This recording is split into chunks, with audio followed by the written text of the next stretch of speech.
আব্দুল্লাহ ইবনে উম্মে মাকতুম রাদিয়াল্লাহু তাআলা আনহু যতদিন জীবিত ছিলেন, যখনই মজলিসে হাজির হয়ে যাইতেন, আব্দুল্লাহ ইবনে উম্মে মাকতুম রাদিয়াল্লাহু তাআলা আনহুকে পাশে বসাতেন। সুবহানাল্লাহ বলবেন না? একবার আল্লাহ রাসূল সাল্লাল্লাহু আলাইহি ওয়াসাল্লাম কাফেরদের মধ্যে, কাফেরদের সর্দার যে ছিল ওয়ালিদ ইবনে মুগীরা, খালিদ বিন ওয়ালিদের পিতা যে ওয়ালিদ ইবনে মুগীরা সহ উতবা, সাইবা যারা ছিল বড় বড় নেতৃস্থানীয় যেই লোক ছিল, তাদেরকে নিয়ে বসছে। বসার পর তাদেরকে বলতেছে দিন ইসলামের মধ্যে এত শান্তি, দিন ইসলামের খুঁটিনাটি প্রত্যেকটা বিষয় তাদের সাথে আলোচনা করতেছে। এমন সময় একজন সাহাবী যার নাম হলো আব্দুল্লাহ ইবনে উম্মে মাকতুম, নাম কি? যে ছিল জন্মগতভাবে অন্ধ। আব্দুল্লাহ ইবনে উম্মে মাকতুম কে ছিলেন? খুবই নরম প্রকৃতির ছোটখাটো একটা মানুষ ছিলেন। আল্লাহ রাসূল সাল্লাল্লাহু আলাইহি ওয়াসাল্লামের স্ত্রী খাদিজা রাদিয়াল্লাহু তাআলা আনহা, আল্লাহ রাসূলের প্রথম স্ত্রীর নাম কি? খাদিজা রাদিয়াল্লাহু তাআলা আনহা। খাদিজা রাদিয়াল্লাহু তাআলা আনহার মামাতো ভাই যার নাম হলো আব্দুল্লাহ ইবনে উম্মে মাকতুম। আব্দুল্লাহ ইবনে উম্মে মাকতুম সে আল্লাহ রাসূলের কাছে আসছে, চোখে দেখে না। আল্লাহ রাসূল সাল্লাল্লাহু আলাইহি সাল্লামের কাছে এসে বলছে, ইয়া রাসূলুল্লাহ, আল্লাহ তাআলা আপনাকে যে কোরআনের আয়াতগুলো শিক্ষা দিয়েছেন, আপনাকে যা শিখিয়েছেন, আমাকেও সেই শিক্ষাগুলো দেন, আমি তা অনুযায়ী আমল করব। আল্লাহ রাসূল সাল্লাল্লাহু আলাইহি ওয়াসাল্লামের চেহারার মধ্যে বিরক্তির ছাপ। কথা বলতেছেন বড় বড় নেতাদের সাথে, তারা যদি দিন ইসলামে যদি চলে আসে তাহলে ইসলামের বড়ই উপকার হবে, ইসলামের সাহায্যকারী বড় সহজ হয়ে যাবে, ইসলাম প্রচারণা খুব সহজ হয়ে যাবে। এই চিন্তা আল্লাহ রাসূল সাল্লাল্লাহু আলাইহি ওয়াসাল্লাম মরিয়া হয়ে গেলেন, তাদেরকে বুঝাতে লাগলেন। এমন সময় আব্দুল্লাহ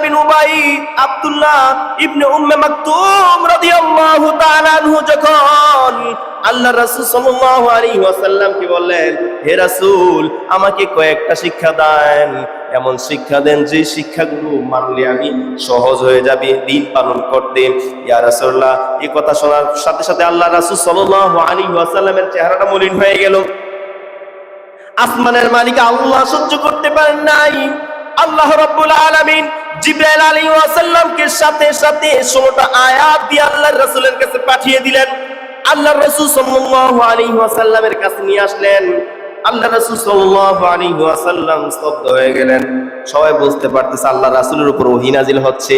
আল্লাহ রাসূল সাল্লাল্লাহু আলাইহি ওয়াসাল্লামকে জানায়া দিতেছেন, আবাসা ওয়া তাওয়াল্লা, সূরা আবাসা এর 1 থেকে 16 নাম্বার আয়াত, গুনে গুনে 16টা আয়াত নাজিল করলেন, জানায়া দিলেন আপনার কাছে যে অন্ধ লোকটা আছে, যে অন্ধ লোকটা আসছে দ্বীন ইসলাম শেখার জন্য, তার দিলের মধ্যে আল্লাহর ভালোবাসা বেশি।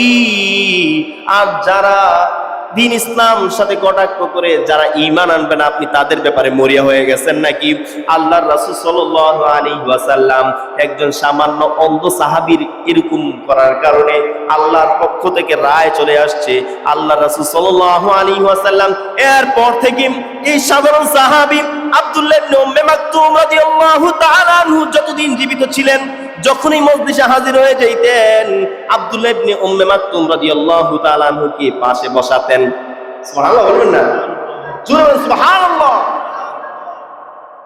শুধু তা না, আল্লাহ রাসূল সাল্লাল্লাহু আলাইহি ওয়াসাল্লাম যতবার যুদ্ধের সিদ্ধান্ত নিতেন, বদর, উহুদ, খন্দক যত যুদ্ধই করেছেন, যুদ্ধের ময়দানে যখন যাবেন, আমাদের এলাকার যে চেয়ারম্যান ছিলেন, এই চেয়ারম্যান যখন অসুস্থ হয়েছে, দায়িত্বটা আরেকজনকে বুঝাই দিয়ে গেছে, ঠিক কিনা?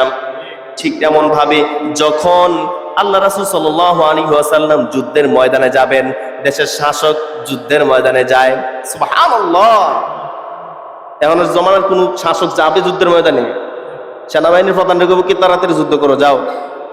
নিজের যত কেয়ারফুল জায়গা আছে, সেফটি জায়গা আছে, ওই সেফটি জায়গার মধ্যে অবস্থান করবে, পৃথিবীর কোন মানুষও তারা খুঁজে পাবে না। কিন্তু আল্লাহ রাসূল সাল্লাল্লাহু আলাইহি ওয়াসাল্লাম যুদ্ধের ময়দানে চলে যেতেন, আর শুধু যুদ্ধের ময়দানেই না, সবার সামনে তিনি অবস্থান করতেন। সুবহানাল্লাহ। আল্লাহ রাসূল সাল্লাল্লাহু আলাইহি ওয়াসাল্লাম যখন যুদ্ধের ময়দানে যাইতেন, তখন আব্দুল্লাহ ইবনে উম্মে মাকতুম রাদিয়াল্লাহু তাআলা আনহুকে নিজের আসনে বসাই যাইতেন। বলে সুবহানাল্লাহ। সেই অন্ধ সাহাবীর এত দাম আল্লাহ রাব্বুল আলামিন করে দিয়েছেন সাধারণ একটা মানুষ। আর আমাদের হালাত কেমন একটু লক্ষ্য করে দেখেন। আপনি মনে করেন একজন ডাক্তার হয়েছেন, ডাক্তার অনেক কষ্ট করে পড়াশোনা করে ডাক্তার হয়, এটা আমরা জানি। ডাক্তার যখন হয়েছেন, আপনি আবার সাধারণ পাবলিক দেখলে সাধারণ পাবলিক মনে করেন না। আপনি ইঞ্জিনিয়ার হয়েছেন, সাধারণ পাবলিক দেখলে পাবলিক মনে করেন না। আপনি মাওলানা সাহেব হয়েছেন, একজন মানুষ দেখলে মানুষ মনে করেন না। এবার চিন্তা করে দেখেন তো, একজন ডাক্তার সে কি সব বিষয়ে ডাক্তার হইতে পারে নাকি? ডাক্তার যখন হয়েছে, চোখের ডাক্তার হয়েছে, কারণ সে দাঁতের চিকিৎসা জানে না। যে দাঁতের ডাক্তার হয়েছে, সে কানের চিকিৎসা জানে না। যে কানের চিকিৎসা করে, সে পায়ের চিকিৎসা পারে না, পেটের চিকিৎসা পারে না। একটা মানুষের দেহের মধ্যে কত চিকিৎসা বিজ্ঞান লুকায় আছে, একজন ডাক্তার সমস্ত দেহের চিকিৎসা করতে পারে না। এই কারণেই আপনার শিক্ষাটা অতি নগণ্য, আপনি খুব দুর্বল। আল্লাহ রাব্বুল আলামিন জানায়া দেন ওয়াকানা, আর প্রত্যেকটা মানুষ দাইফা, দুর্বল, প্রতিটা মানুষ দুর্বল, শিক্ষার দিক দিয়েও দুর্বল হইতে পারে। আপনি একজন ডাক্তার, কিন্তু তামাম পৃথিবীর মধ্যে কি শুধু কি একটা ডাক্তারি একটা শিক্ষা নাকি? পৃথিবীর মধ্যে লক্ষ লক্ষ শিক্ষার মধ্যে একটা শিক্ষার নাম হলো ডাক্তারি শিক্ষা। পৃথিবীর মধ্যে লক্ষ লক্ষ শিক্ষার মধ্যে কোরআনের শিক্ষা একটা শিক্ষা, হাদিসের শিক্ষা একটা শিক্ষা। একজন মাওলানা সাহেব হাদিস পড়তে পড়তে জিন্দেগি শেষ করে দিতে পারে, সে আর ইফতা পড়তে পারে না। আবার যে ইফতা ফতুয়া বিভাগ নিয়ে পড়াশোনা করতে থাকে, সারা জীবন এই ফতুয়া বিভাগে পড়াশোনা করতে করতে তারপরে পরিপূর্ণ শেষ করতে পারে না, সে হাদিসের দিকে তাকানোর সময় পায় না। তাহলে শিক্ষার এত বিশাল বড় বড় আলেম, এত বিশাল বড় বড় ডাক্তার হওয়া সত্ত্বেও আল্লাহ তাআলা বলতেছেন প্রতিটা মানুষ হলো দুর্বল, প্রতিটা মানুষ হলো দুর্বল। আর সমস্ত মানুষের মধ্যে সবচাইতে সবল যিনি ছিলেন, তিনার নাম মুহাম্মাদুর রাসূলুল্লাহ সাল্লাল্লাহু আলাইহি ওয়াসাল্লাম। সেই রাসূল মুহাম্মদ সাল্লাল্লাহু আলাইহি ওয়াসাল্লামকে পর্যন্ত একজন সাধারণ মানুষের বেলায় বলেন, তার ব্যাপারে আপনি ইহরাম করেন, আপনি তার ব্যাপারে দয়াশীল হন।